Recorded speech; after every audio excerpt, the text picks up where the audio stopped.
So every now and again, we reset the program and the channel. We talk about some current events and current issues, right? I often talk to the things that are happening that are really pressing the community right now. What I mean by that, let's take a look back at 2020. We had Ahmaud Arbery in February. We had Breonna Taylor March of 2020. We had George Floyd in May of 2020. And then that was followed by Rashard Brooks here in Atlanta, 2020. All of those individuals that gotten killed almost every month, we were getting somebody killed by the police. And that's what got us out in these streets, right? We were protesting. And the protests themselves, our passion to see justice done, was then used against us and the community by the people who said that the protests were the problem and that the protests led to destruction and riots and all this stuff. And it wasn't the case. It was not the case. There were agitators that infiltrated those protests in many degrees, documented. And our passion was used as fuel to get this current administration started.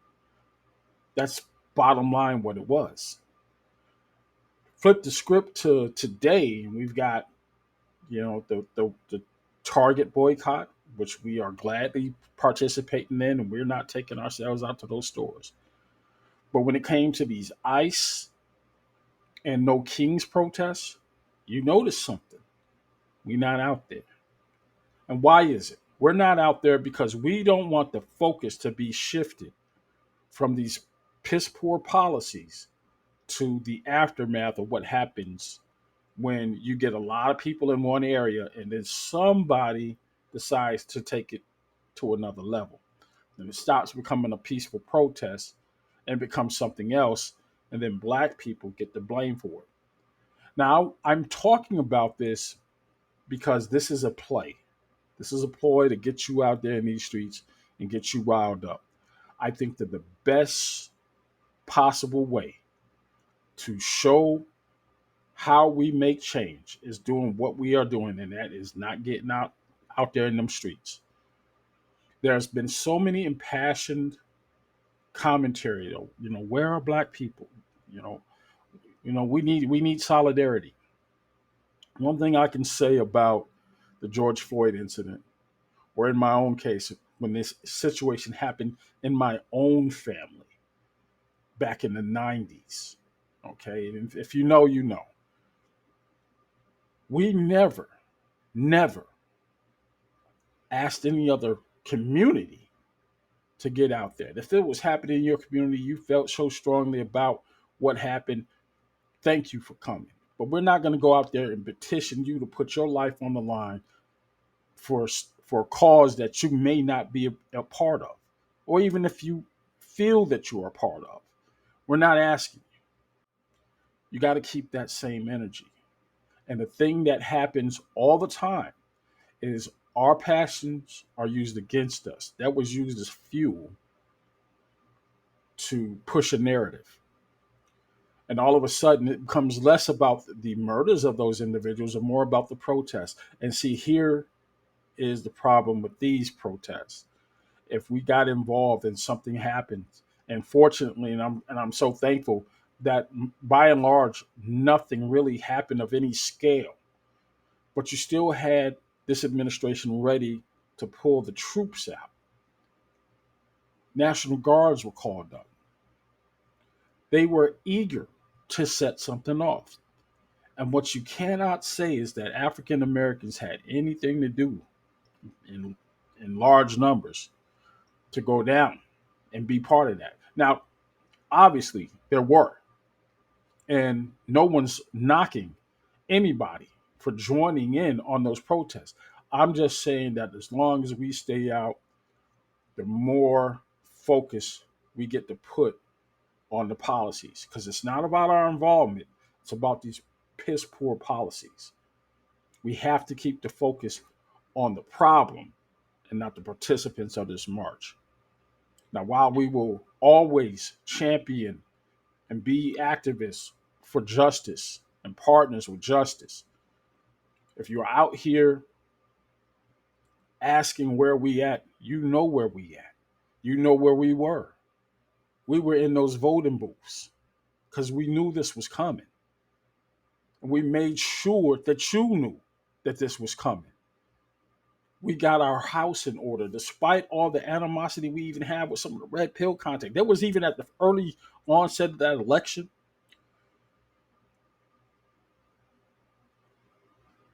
early evidence shows that, early videos were showing black women crashing out, saying that black men did not support them.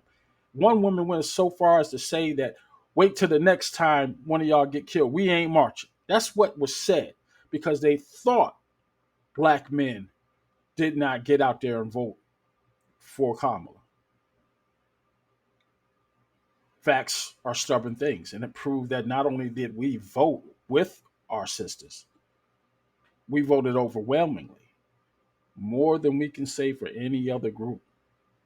Now, the case in LA was another um, tr- troubling point for me because these ICE protests and the mass amount of people that got on social media and asking black people to get out here where you at,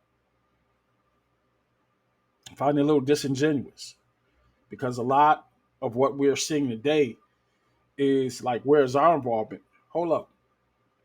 In LA particular, African Americans make up the third largest minority in that city. The third,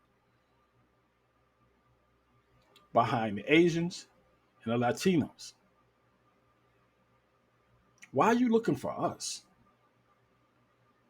Not saying that, any of the other groups that don't want to be involved or want to be involved shouldn't. And no, they should. But why are you calling us out? You got to ask these questions because it's almost assumed that we're just going to get out there and jump in front of a bullet for y'all. What's also missing in these conversations about where we at, where are we during these protests, are any one of those groups asking, yo, black people, y'all good? Y'all all right? We know this DEI was basically all about y'all. We didn't check to see if y'all was doing all right. Why are we the afterthought? But our involvement is at the forefront of your mind. See, this is where we are at in the community, and it's a sentiment being echoed all across. And it's not that we believe this is not our fight; it's everybody's fight. But we're not going to do this. We're not going to keep doing this. We wanted equality. We got everybody equality. Understand? We fought for equality. We fought for equality. Equality for everyone. That means you are equally responsible to fight the fight. You cannot get out here and ask anybody else to fight the fight for you. You got to be with it or you're not. And it's that simple. I mean, I have caught hell just for the name of the channel, Black Investments Matter Ujamaa Network. One guy put in on the chat, don't you mean mulatto investments matter? Yeah, I guess he thought he was being funny.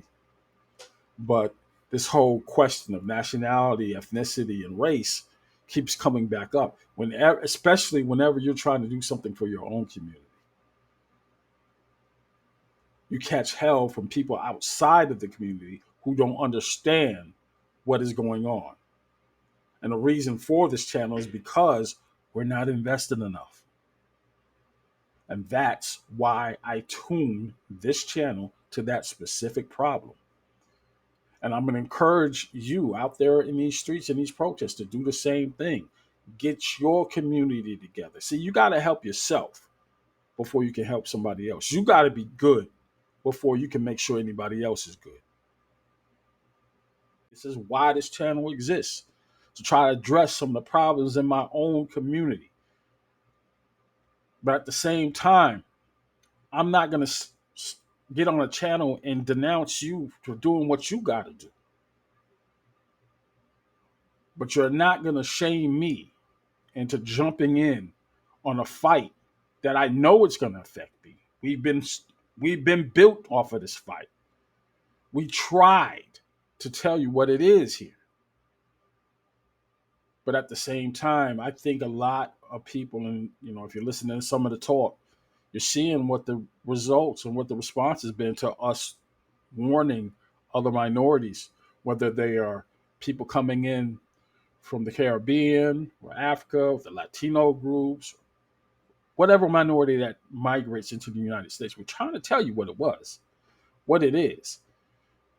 Somehow y'all got it twisted. You didn't think we were telling the truth. You see it now. And the world's in a much more precarious place because of it. That vote has ties to everything that's going on in this world right now. You look at what's going on in Israel and Iran, the United States, for all of our imperfections, we were keeping that in bay. Now there's literal all-out war. Look at Ukraine. The last administration was supporting the Ukrainian people. The ambiguity here, this war is getting longer. It's prolonging because there was some cover given. And now, evidently, maybe there's some rethought, and maybe this administration is going to finally do right by the Ukrainian people. But we have to wait and see. But let's look at this, the tail of the tape. What is going on worldwide? These tariffs. Now we have no-fly zones or bans, countries being banned again. We're seeing now who can come into the country and who can't. He's adding countries like Ghana. Ghana.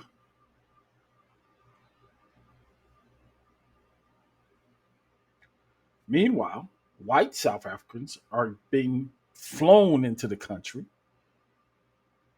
and given reparations. Now, that's a nasty word to say to an African American who is still waiting for his great granddaddy's or his granddaddy's 40 acres and a mule.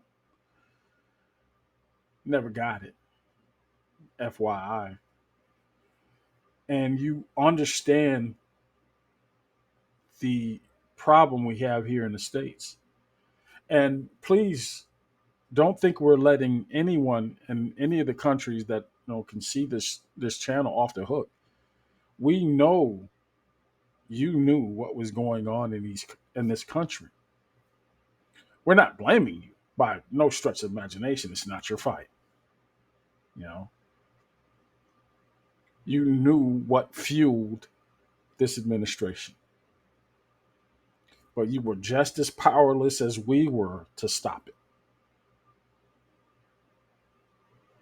The only difference, the only thing we had was our vote, and we used it. We used it.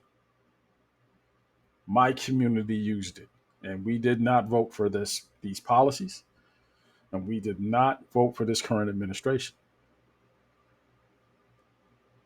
Say what you want about African Americans. We didn't do that. And you're all paying the price for it. We're all paying the price for it.